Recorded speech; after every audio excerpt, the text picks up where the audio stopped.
Hello class, welcome back. So student, now as we know, we had started our chapter demand. Now we are going to start our new topic which is known as demand function or determinants of demand. Okay, so our topic is demand function or determinant of demand. There are two demand functions. One is individual demand function and second is market demand function. In this class we are going to first start with individual demand function and in the next class we will going to start with market demand function. So let's start with individual demand function. Individual demand function show how demand for a commodity of individual consumer is related to its various determinants. So individual demand function है क्या? ये एक relationship है किसके बीच का? It show how demand for a commodity of individual consumer, यानी कि एक इंडिविजुअल कंज्यूमर की demand and relate to its various determinant, और उसके जो डिटरमिनेंट है इन दोनों के बीच का रिलेशन है इंडिविजुअल डिमांड फंक्शन. किसके बीच का डिफरेंस है? इंडिविजुअल की डिमांड और उसके वेरियस डिटरमिनेंट्स के बीच का रिलेशन. अब ये डिटरमिनेंट्स है क्या? डिटरमिनेंट्स यहाँ पर है, इस तरीके से हम इसको शो करते हैं. dx is equal to F P X P R Y T E. ये है क्या? देखिए, dx means quantity demanded for a commodity, px means price of a commodity, pr means price for related commodity, y means consumer income, t means consumer taste and preference, e means consumer expectation. तो basically जो हम इसको formula में put करते हैं, determinant का formula बनाते हैं इंडिविजुअल का, वो यही रहता है. dx is equal to f px pr y t e.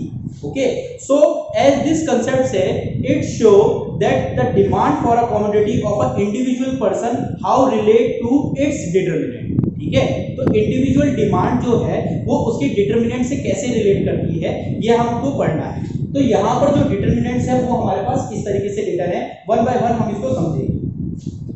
First of all, own price of a commodity, ये पहला डिटरमिनेंट. मान लीजिए एक एप्पल है, एप्पल का प्राइस 5 रुपीज है. ठीक है, 5 रुपीज में 1 एप्पल आता है. कल को वो एप्पल का प्राइस अगर 2 रुपीज हो जाए तो लोग क्या करेंगे? क्वांटिटी ज्यादा खरीदेंगे या कम? ऑब्वियसली क्वांटिटी क्या करेंगे? ज्यादा खरीदेंगे, क्योंकि उनको सस्ता मिल रहा है.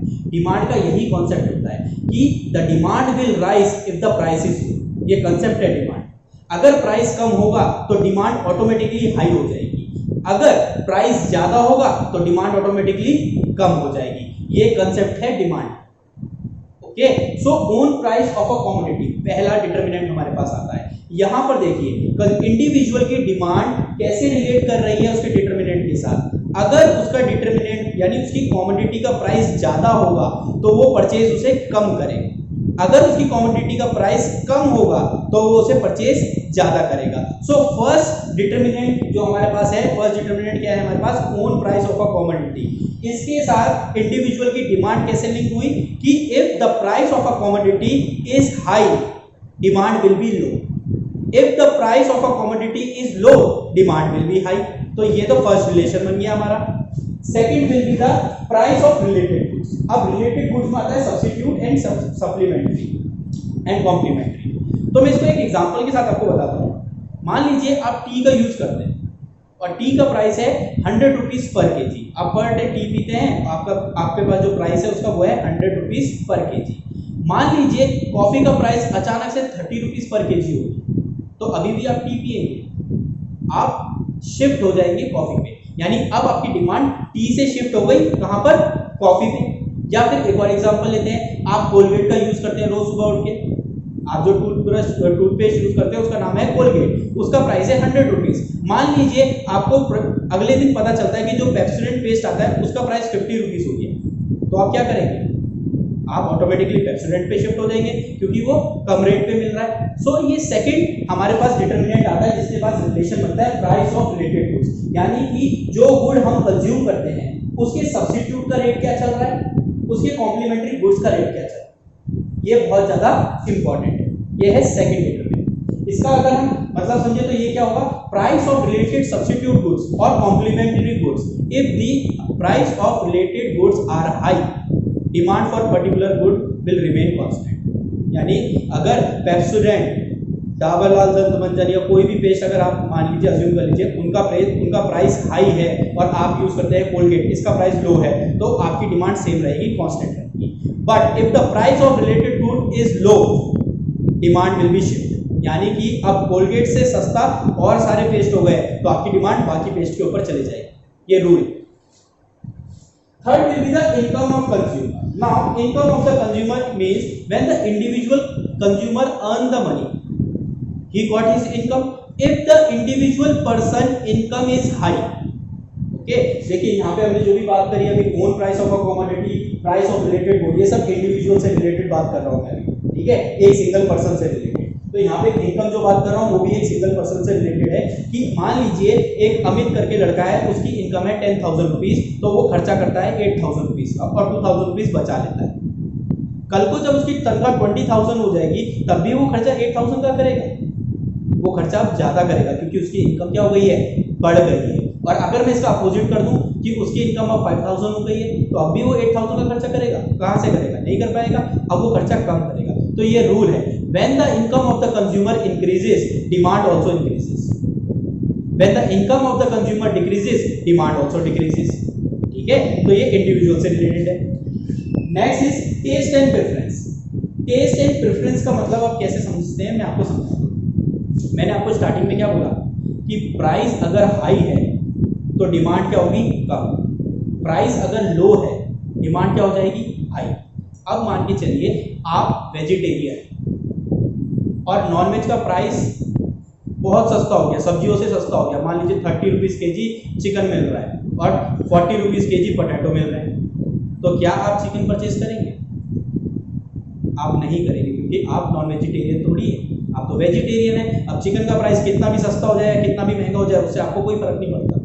ठीक है, तो यहाँ पर डिमांड का कंसेप्ट अलग हो जाता है। अलग कैसे हो जाता है, टेस्ट एंड प्रेफरेंस। यानी जिस इंडिविजुअल आदमी को जिस प्रोडक्ट पे टेस्ट और प्रेफरेंस मिल रहा होगा, उसका टेस्ट मान लीजिए कोलगेट है तो चाहे रिलेटेड गुड्स का प्राइस कम हो या ज्यादा हो उसे कोई फर्क नहीं पड़ता, वो अपने गुड्स के टेस्ट पे ही कायम रहेगा। या फिर मान लीजिए आज मैं कोलगेट यूज करता हूं, मुझे कोलगेट अच्छा लगता है, लेकिन एक दिन मैंने पेप्सोडेंट यूज कर लिया और मुझे पेप्सोडेंट ज्यादा अच्छा लगा तो मेरी डिमांड सीधा किसके लिए बढ़ जाएगी, पेप्सोडेंट के लिए, मैं कोलगेट को छोड़ दूंगा।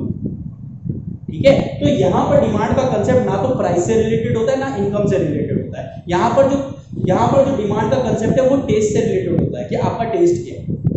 क्लियर? Next, expectations. एक्सपेक्टेशंस को अगर मैं एक एग्जांपल से समझाता हूं आपको, मान लीजिए आजकल आईफोन 8 चल रहा है शायद, तो आईफोन 8 आपको परचेज करना है।